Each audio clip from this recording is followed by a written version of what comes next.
Welcome everybody to a look at an Imprint box set. So Imprint are an Australian distributor of films, and yeah, this is a box set that is a sequel or a follow-up to a previous box set that I've got from them, and this one is directed by David Lean, Volume 2. So I really rather enjoyed the first box set, and yeah, decided it was high time to finally get this one. Now, this is a 2026 release, but it is very early on, as it came out in the 7th of January 2026. So, yeah, a little bit of time getting around to this, but it's purely because I wanted to get it alongside some other films from them or other releases, um, as it does cost quite a bit to get films from Australia.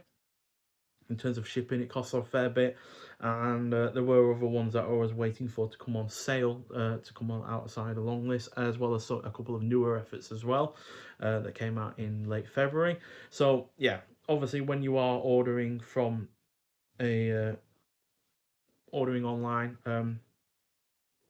it's generally the case that the newer film that you're pre-ordering or ordering has to come out first before an entire, you know, order comes out. So yeah, I ordered the two new ones that came out in late February alongside this box set and a couple of other releases as well. So yeah, hopefully you'll see them at some point. But yeah, on the whole, really impressed with the first box set. So I'm really looking forward to delving into this one, especially since there's only one of the five films in here that I haven't seen before. On the whole, the box is pretty good. It's quite a chunky one, as obviously as we've seen with the previous box set. And on the back, we have a quote from David Lean himself: "My distinguishing talent is the ability to put people under the microscope, perhaps to go one or two layers farther down than some other directors." And yeah, on the whole, this has been in mostly decent quality, although unfortunately it did get somewhat damaged on delivery, as you can see. But that's the case with other box sets that I've received from Imprint before.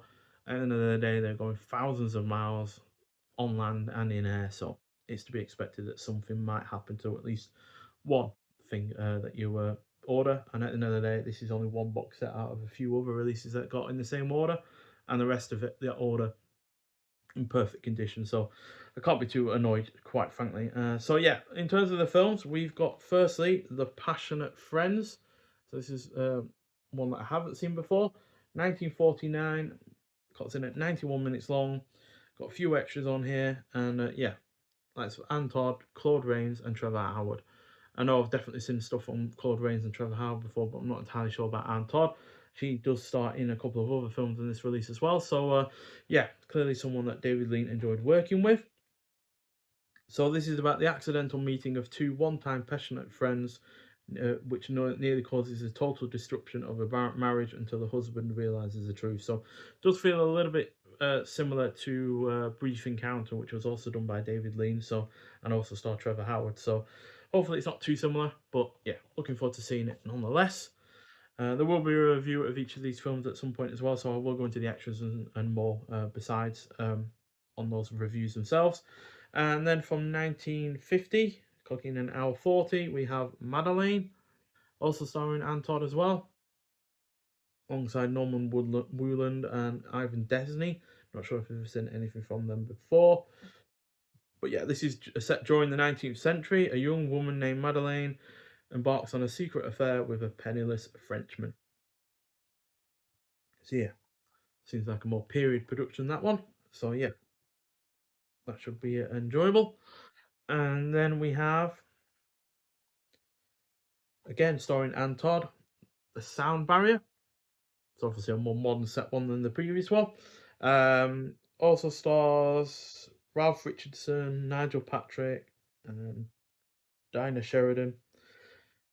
Probably seen something from them before. From 1952, and even longer than the previous two, at an hour 57.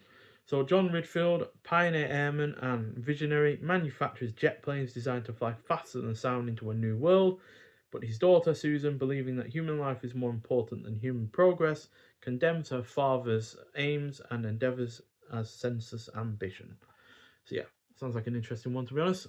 Especially since obviously, you know, jet propulsion and such was still fairly new. It was only really towards the end of World War II that that kind of thing was coming in, and certainly there weren't passenger planes in 1952 that were jet powered. So, yeah, Sounds like an interesting one, to be honest. And second to last, from 1954, hour 48, is Hobson's Choice.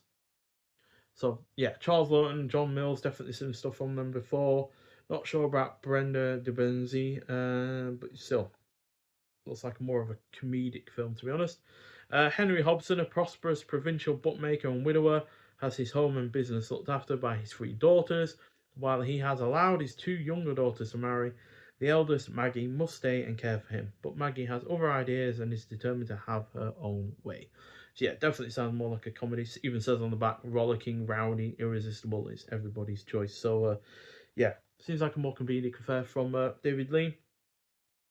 And finally, a film that I have seen before, and that's because Criterion released it a while back. So yeah, I do have it already, but I will sell that Criterion version just so I have this as one complete box set. And it is 1955's Summertime. So clocking in at an hour 40. And yeah, I really enjoyed this film when I watched it way back on that Criterion version. So it's Katharine Hepburn and Rosanna Brazzi. And yeah, really fantastic film overall, to be honest. And yeah, so a highly strung and lonely American looks for love in Venice. Soon, fantasizes of romance become reality when she meets a handsome but married Venetian man. So yeah, this actually has two discs on this release. So you've got the film, and then you've got all the special features on there as well. As there are some hefty ones here. But I will probably review this one as well, even though there is obviously an older release already out there of this film, but still, looks like some fairly solid extras here on the actual disc itself, as well as the bonus disc. So those bonus discs really extras must be quite lengthy to have their own disc for themselves, but still, there's fairly a solid amount of extras on the standard disc itself, and yeah, should look and sound perfectly good. Although whether or not it looks any better or sounds any better than the Criterion release, I'll have to find out. So yeah, that's the David Lean box set in terms of the films themselves, but then we also get a hardback book with this release as well. Same artwork as on the box itself, and then David Lean on the reverse. And inside we get,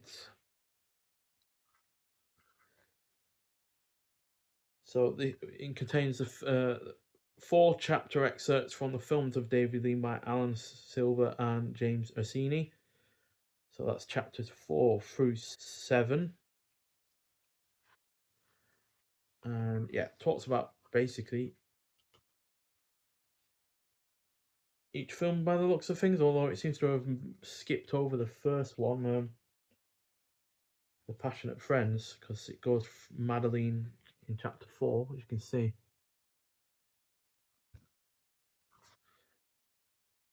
Let's take a look. Where's chapter 5? Maybe The Passionate Friends just says, yeah, it then skips on to chapter 5, The Sound Barrier. Now, there are shots of the films throughout this as well. Yeah, then chapter 6 is Hobson's Choice, and then Summertime should be chapter 7. Oh no, chapter 7 is One Woman's Story, so that includes both The Passionate Friends and Summertime. So they clearly must have thought that both of those films are kind of thematically similar, so therefore they should be included in the same chapter. So yeah, write-ups on all 5 films there, so that's good to see. And like I said, there are shots from the films throughout as well. So here's Katharine Hepburn, for instance, in Summertime. And yeah, that's it. Basically, it's just those 4 chapters. So yeah, it's interesting that they've been able to gather those excerpts and put them in this book. I would have liked something a little bit more specific to this release, or at least something a little bit newer and specific to this release. But still, it's nice to have some backstory to each of the films, and yeah, I'm sure it'll be interesting to read through each of those chapters once seeing each of the films themselves. So yeah, but nonetheless, that is the box set. Quite a chunky release, like I said. Not a majorly new one, but it is still from 2026. So I'm glad to finally have got it, and yeah, hopefully it will be well worth the watch for each of the 4 that I haven't seen before. So yeah, but nonetheless, if you have seen any of these 5 films before, I'd like to hear your thoughts on them. Also like to hear your thoughts on David Lean in general, because obviously we have looked at these films before with the first volume of the out of the box sets. I imagine there will be a third volume, as there are still some of his films left, but obviously they're the more well-known ones. like Lawrence of Arabia, for instance. So yeah, whether or not they actually get released, I'm not sure, because I do believe they've had releases in the past, probably even on 4K. So yeah, not sure if they will do a third release, and if they do, just how expensive will it be, considering 4K releases generally do command a higher price point. So yeah, but nonetheless, still looking forward to seeing the four that I haven't seen before. David Lean has generally been a really good director in the past, so yeah, hopefully he keeps up that with these four films that I've not seen previously. So yeah, but nonetheless, thank you for watching, and I'll see you in the next one. Bye.